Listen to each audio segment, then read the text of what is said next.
Kinaumagahan naghanda si Serena, upang pumasok sa trabaho. Nakita siya ni Leo na nagbihis at nag-aayos ng mga gamit niya. "Oh, saan ka pupunta?" tanong ni Leo, habang inaayos ang suit niya. "Sa hotel, pupunta ako sa trabaho ngayon," sabi ni Serena. "Ha, huwag ka nang pumasok, alagaan mo na lang si Charmaine," sabi ni Leo. "Pero," tanggi ni Serena, "ako na ang bahala. Alagaan mo na lang si Charmaine dito." Lumapit si Leo sa kanya, at hinaplos ang kanyang pisngi. "Simula ngayon, hindi ka napapasok sa trabaho. Kung may gusto kang bilhin, sabihin mo lang sa akin," ani Leo. "Ah, okay," sabi ni Serena at inaayos ang kanyang kurbata. "Okay, sige mauna na ako," sabi ni Leo at hinalikan siya sa pisngi. "Sige ingat," sabi ni Serena. Pagkatapos ay umalis na si Leo sa silid, at nagtungo sa silid ni Charmaine.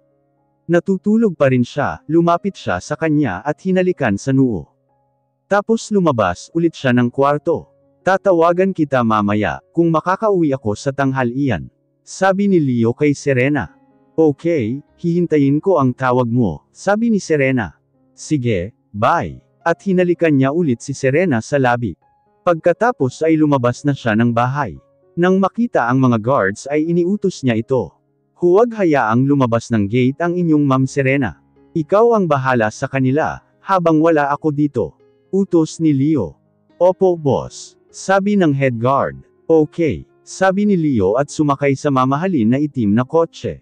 Samantala, pumunta si Serena sa kwarto ni Charmaine, at pinanood ang pagtulog nito.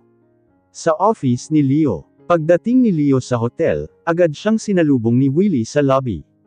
"Good morning sir," bati ni Willie na nakatayo sa pasukan ng hotel. "Good morning. Ano ang balita?" sambit ni Leo habang papunta na sila sa elevator. "Ang JYK Group, sumang-ayon na sa ating offer. Gusto rin nilang makipagsosyo sa atin," ulat ni Willie. "Good," sabi ni Leo at sumakay na sila sa elevator.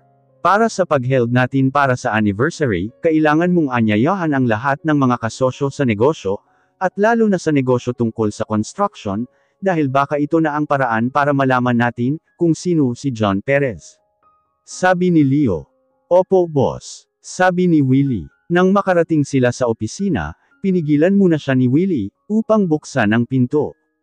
"Boss, nakalimutan kong ipaalam sa inyo, na mayroon kang bisita," sabi ni Willie.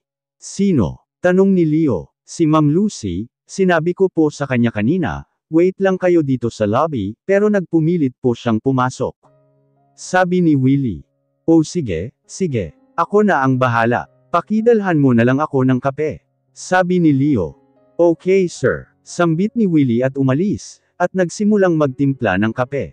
Binuksan ni Leo ang pinto, at nakita doon ang sikat na modelong si Lucy.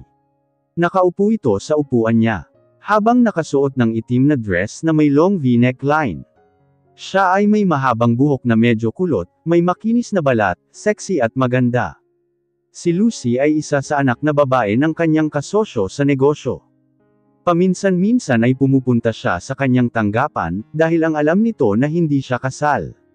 Ngunit hindi siya pinansin ni Leo, dahil wala siyang interes sa kanya, kahit na siya ay sikat at maganda. "Sino ang nagsabi sa iyo, maaari kang umupo dyan?" kunot noong wika ni Leo nang makita siya na nakaupo sa kanyang upuan. "Oh my Leo, sa wakas ay pumasok ka na," malambing na bati nito, at agad na lumapit sa kanya at niyakap. Ngunit agad itong pinigilan ni Leo, sa pagtangkang pagyakap sa kanya. "Stop it," sabi ni Leo at hinawakan siya sa braso at tumalikod. Agad na naupo si Leo sa upuan niya. "Leo, naman gusto lang naman kitang yakapin. Miss na kita," sambit ni Lucy sabay upo sa tabi ng lamesa ni Leo. "Well, hindi kita namimiss. Kung may sasabihin ka, sabihin mo na ngayon, dahil may aasikasuhin pa ako," sambit ni Leo nang buksan niya ang mga folder sa tuktok ng kanyang lamesa. "Aba, kagagaling ko lang sa Paris, at galit ka na naman. Gusto lang kita makasama ng tanghalian," sabi ni Lucy habang nakangiti. "Hindi ako pwede," prangkang sabi ni Leo. "Bakit naman? Sige na, sabay na tayong mag-lunch," pangungulit na tanong ni Lucy. "Hindi talaga ako pwede. Busy ako ngayon," sabi ni Leo. Bakit lagi ka nalang walang oras sa akin? Samantala ako, ginagawa ko ang lahat para makasama ka. Alam mo bang kinansela ko ang trabaho ko, para makasama lang kita ngayon, tapos hindi mo man lang ako bibigyan ng time. Galit na sabi ni Lucy. Una sa lahat, hindi kita inutusan na kanselahin mo ang trabaho mo para sa akin, at pangalawa, wala talaga akong oras para sa iyo. Kaya, makakaalis ka na, tugon ni Leo. Tumayo naman si Lucy at galit na hinarap si Leo. Leo, kung palagi kang ganyan, walang babaeng magkakagusto sa'yo. Galit na sabi ni Lucy. Hindi ko kailangan ng babaeng magkakagusto sa akin. Dahil may asawa na ako. Pag-amin ni Leo kay Lucy. Subalit hindi naman naniwala si Lucy sa sinabi niya, asawa. Sabi ng daddy ko, wala kang asawa. Sinabi lang yan ng daddy mo. Tingnan mo, ito ang wedding ring ko. Sambit ni Leo habang itinutok ang wedding ring sa kanyang kamay. Kung may asawa ka talaga, nasaan siya ngayon? Hindi ko man lang nakita na kasama mo siya, o nai-report na may asawa ka. Sabi ni Lucy habang hindi pa rin ito naniniwala. Don't worry about it. Makakaalis ka na, kung wala ka ng ibang sasabihin, gagawin ko na ang trabaho ko. Utos ni Leo at binuksan ang folder na nasa ibabaw ng kanyang lamesa. Maya-maya pa ay kumatok si Willie sa may pintuan na may dalang kape. Sir, ito na po ang kape nyo. Wika ni Willie at inilagay ito sa gilid ng kanyang mesa. Thank you. Kindly guide Lucy outside. Utos ni Leo habang hindi man lang ito tumingin sa kanila, at patuloy sa pagbabasa sa mga documents. Yes boss. Halika na ma'am. Sabi ni Willie at lumapit kay Lucy. Napilitan si Lucy na tumayo, at galit na sinabi kay Leo. Leo, hindi pa tayo tapos. Isusumbong kita kay daddy. Pagbabanta ni Lucy at lumabas ng office. Nakatitig lang sa kanya si Leo, at huminga ng malalim at nagpatuloy sa pagbabasa ulit ng mga dokumento. Bago pa ang oras ng tanghalian, ay tumawag si Leo kay Serena, at sinabi sa kanya na uuwi siya para kumain doon ng tanghalian. Nasa hardin sila ni Charmaine at ng mommy niya. Nasisiyahan si Charmaine na maglaro sa damuhan. Nang marinig niya ang pagring ng cellphone niya, sinagot naman niya ito kaagad. Hello, sagot ni Serena. Hello love, anong ginagawa mo?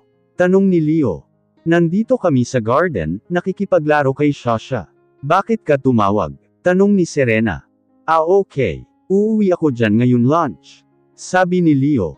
Okay sige, sabi ni Serena.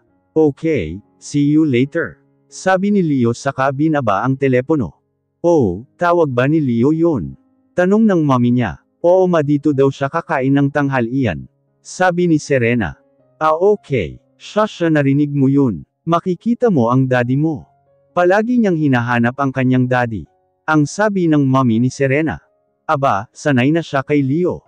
Iniwan ko siya sa office ni Leo dati, kapag nagtatrabaho ako. Sabi ni Serena. So, kaya pala hinahanap niya ang kanyang daddy Leo. Ang sabi ng mommy niya. Pinagmasdan nila si Charmaine, habang naglalaro siya sa damuhan kasama ang mga laruan. Inihanda ng katulong ang masasarap na pagkain, alam na nila na doon si Leo kakain para sa tanghalian, kaya naman ay naghanda sila ng masasarap na ulam, dahil bihira lang si Leo na umuwi ng bahay nito kapag lunch. Hindi nagtagal ay dumating sina Leo, kasama si Willie at ang mga bodyguard niya. Nakita nilang paparating si Leo, ngunit hindi siya napansin ni Charmaine. Sinabihan niya sina Serena at mommy na huwag maingay. Lumapit siya kay Charmaine nang tumalikod ito, at ginulat niya ito. Nilapitan niya si Charmaine, habang abala siya sa paglalaro sa damuhan. Shasha, niyugyug niya ang balikat ni Shasha, napasigaw naman si Shasha. Dad, sigaw ni Charmaine. Nagulat ang bata at nakita ang kanyang daddy. Agad niya itong niyakap habang nasisiyahan ito. Kamusta ang aking baby girl? Tanong ni Leo. Ay nako, palagi kang hinahanap. Ang sabi ng mommy niya. Talaga, namiss mo ba ako baby? Tanong ni Leo kay Shasha, habang kinarga ito. Opo daddy, sambit ni Shasha habang tumatango. Halika na, pasok na tayo sa loob, para makapag-lunch na tayo. Sabi ni Serena at sabay-sabay silang pumasok. Ang kanilang chef ay naghanda ng masasarap na pagkain. Para silang kumakain sa restaurant. Sabay-sabay silang kumakain ng mga magulang ni Serena. Mamaya sa hapon, aalis na kami. Babalik na lang kami para sa anibersaryo ng inyong kumpanya. Sabi ng daddy ni Serena. Okay dad, sabi ni Leo. Pagkatapos nilang kumain, bumalik si Leo sa kanyang opisina. Kinahapunan ay nagpaalam ang mga magulang ni Serena at umalis na. Tumayo sa kanila si Charmaine sa labas ng pintuan.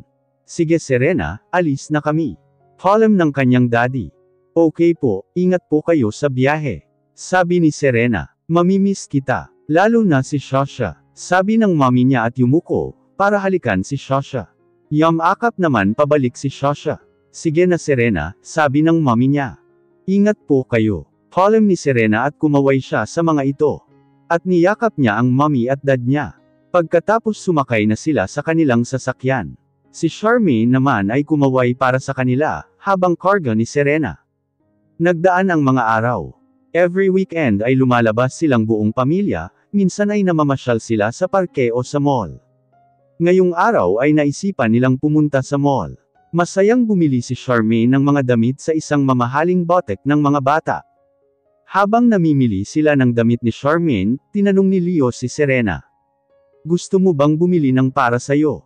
Tanong ni Leo kay Serena. Ha, hindi na. Ang dami ko pang ang damit dun sa bahay, na hindi ko pa naisusuot. Pagtanggi ni Serena. Habang magkausap sila ay biglang nagring ang telepono ni Leo. Sinagot naman niya ito kaagad. Teka, sasagutin ko lang ito. Sabi ni Leo at naglakad na palayo kay Serena. Lumabas siya ng botek, habang kausap ang nasa telepono. Habang hinahanap ni Serena ang damit ni Shasha. Ano ang gusto mo dito Shasha? Tanong ni Serena sa kanyang anak. Itinuro ni Shasha ang dress na kulay lila na damit. Ito mommy, sambit ni Shasha, habang naghuhubad ng isang dress. Okay, mabuti na lang, bagay sa'yo. Masayang sabi ni Serena. Hindi nagtagal ay muling lumapit sa kanila si Leo, at tinapos ang pakikipag-usap sa telepono. O may napili ka na ba? Tanong ni Leo. Oo meron na, sabi ni Serena. Dala ng sales lady ang kanilang napiling damit, at pagkatapos ay pumunta si Leo sa counter upang magbayad. Pagkatapos ay nagpasya silang kumain muna sa isang restaurant. Pumasok sila doon at bumili ng makakain. Ano ang gusto ng aking baby? Tanong ni Leo kay Charmaine.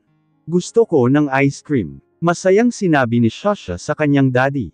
Ice cream? Ngunit dapat ka munang kumain bago ka makakuha ng ice cream, okay? Sabi ni Leo. Okay dad, sabi ni Charmaine. Kumusta naman ang mahal ko, ano ang gusto mo? Tanong ni Leo kay Serena. Beefsteak na may mga veggies at iced tea. Sagot ni Serena. Okay, tapos tinawag ni Leo ang waiter at umorder na sila. Habang naghihintay sila sa pagkain na kanilang inorder, hinawakan niya ang kamay ni Serena sa ibabaw ng mesa. Hinahaplos niya ito. Nasaan na ang singsing mo? Bakit hindi mo ito sinusuot? Tanong ni Leo, na napansin na wala siyang suot na singsing. Anong singsing? Tanong ni Serena. Yung singsing natin sa kasal, engagement ring, at yung diamond ring. Sabi ni Leo. Yun pala, hahanapin ko. Sabi ni Serena habang napakamot siya sa gilid ng kanyang ulo. Okay, sana mahanap mo. Sabi ni Leo. Oo, bukas hahanapin ko. Sabi ni Serena. Okay, sabihin mo agad sa akin, kapag hindi mo ito nakita. Sabi ni Leo. Okay, sige. Sabi ni Serena. Maya-maya pa ay dumating na ang kanilang pagkain. Masaya silang kumain at nag-usap. Pinakain at sinubuan ni Serena si Charmaine, at pagkatapos ay kumain ng kanin ay sinunod naman niyang kainin ang kanyang paboritong ice cream. Sobrang saya niya habang kumakain. Pagkatapos nilang kumain, pumunta na sila sa palaruan sa loob ng mall. Pinaglaro nila si Charmaine sa loob, at hinintay nila siya sa labas ng palaruan. Habang pinapanood nila si Charmaine na naglalaro, tinanong ni Leo si Serena. Kailan ang birthday ni Charmaine? Tanong ni Leo. June 3, bakit? Sabi ni Serena. Okay, maghahanda ako ng birthday party para sa kanya.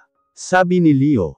Well, magugustuhan ito ni Charmaine. Sabi ni Serena habang nakangiti. Sa Pasko, ano ang mga plano mong gawin? Gusto mo bang pumunta tayo sa Disneyland? Para makapamasyal kayo ni Shasha. Sabi ni Leo. Great idea. Hindi pa nakakapunta dun si Shasha. Sabi ni Serena habang nakangiti. Sige, punta tayo doon upang mag-celebrate ng Christmas. Aayusin ko ang flight natin, at aayusin ko ang schedule ko sa opisina. Masayang sabi ni Leo habang nakahawak sa balikat ni Serena. Matapos maglaro ni Charmaine, bumili si Leo ng mga damit at sapatos para kay Serena. Nahihiya si Serena na pumili ng damit niya. Leo, marami pa akong bagong damit sa cabinet, na hindi ko pa nasusuot. Sabi ni Serena. Okay lang, kunin mo ang anuman ang gusto mo. Sabi ni Leo at umupo siya ng comfortable chair, habang inaalagaan si Charmaine habang natutulog ito. Napilitan na lang si Serena na pumili ng ilang damit. Habang pinapanood ni Leo si Serena habang namimili. Pagkatapos ng pamimili, sinukat niya ang mga ito. Nang matapos ang pamimili ni Serena ay umuwi na sila. Gabi na nang makauwi sila sa bahay. Kumain muna sila ng hapunan, at hinayaan ni Serena na makatulog ulit si Charmaine. Dinala ni Serena si Charmaine sa kanyang kwarto at pinatulog. Maya-maya nakatulog na siya. Napagpasyahan niyang pumunta sa kanyang silid at maligo, upang makapagpahinga na siya. Pagbukas niya ng pinto wala pa si Leo. Binuksan niya ang cabinet, at kumuha ng isusuot na damit. Tapos pumunta na siya sa banyo at naligo. Matapos maligo ay nagsuklay siya ng buhok. Habang nagsusuklay siya, ay pumasok sa kwarto si Leo. Agad, pumasok siya sa banyo at naligo na rin. Nang matapos siya, nakatikip lamang ng tuwalya sa bewang ang tanging suot ni Leo. Lumapit siya sa kanya, habang binoblower niya ang buhok upang matuyo. Tutulungan na kita, sinabi ni Serena at kinuha sa kanya ang blower, at tumulong na matuyo ang kanyang buhok. Magbihis ka muna. Sinabi ni Serena, na bihira niyang makita si Leo na nakasuot ng tuwalya sa baywang. Hindi na kailangan. Maikling sabi nito, habang nagsusuklay. Maya-maya pa ay pinigilan ni Serena si Leo sa pagbublower. Okay na, tuyo na. Salamat, sabi ni Serena. Salamat lang. Tanong ni Leo habang nakasimangot ito. Napatingin si Serena kay Leo. Habang nakatayo sa likuran niya. Lumapit si Leo para halikan sa labi si Serena. He gently kissed Serena on her forehead, her nose and her lips. Her lips was so soft and sweet. She was looking up at him, with such an inviting warmth that he wanted to kiss her again, but it would have come off as obsessive. Leo paused and took her to their bed. Serena was surprised when he brought her. He carefully laid her on the bed. As he lay over Serena's body and they are face to each other. Ang bigat mo naman, sabi ni Leo habang inaasar siya. Sambit ni Serena habang inaasar niya si Leo at ngumiti. I love you so much. Leo said quietly, and she smiled at him with 100 words behind her diamond eyes. Leo slowly lowered his head and kissed her on the lips. As his lips met her, and their world melted away. His inner gravity was tugging at him, dragging him closer and closer to her, as if she was the sun in his orbit. His heart begins to pound. He feeling a desire run from his heart, to his chest, and down toward his stomach. His finger touched her neck, and the hair as it was moved away nearly gave her the chills. His hands went from the sides of her head and down to her neck, out to her shoulders and down to her hands. He kisses her shoulder, and runs his lips on her skin towards her ear. But doesn't quite make it that far after his deep breath out, he bites her ear gently. It doesn't hurt, it only makes you want more. He stares into her eyes and smiles. His two hands grab her left hand, and he places her open palm on his heart, and he holds it there. His eyes exude love, protection, security, safety, patience, and respect. Serena devoured her mouth, and found her as hungry for him as he was for her. Unreserved fire and passion met him, incredibly. His tongue plunged between her lips, tasted her, found her tongue twined around his. His hands drove into all of that lush black hair, grabbed handfuls of it, and crushed her mouth to his, as her strong fingers slid into his hair, to pull his mouth down against hers. Her body seemed to melt against his. Serena ached. It had been so long since she'd been touched, So long since she'd wanted to be. It felt as if she couldn't get close enough to him, that she strained against his body, against the press of his broad chest. And he was falling fast, craving her scent and the feel of her so close to him, unsure where he ended and she began. He had never been more grateful to have life until now. He would have rather walked into Miserable again and again than lose this, her entrancing eyes, her captivating smile against his lips, her laugh when he did something wrong. Her hair and how it fell over her shoulder, when she looked at him. Her raspy voice in the mornings. And her hands, those tiny hands, conforming and loosening to his calloused fingers in perfect rhythm with him. She felt something indescribably wonderful, or, at last she felt whole. Their two hearts beat as one. The night was so perfect, until they both came and fell asleep.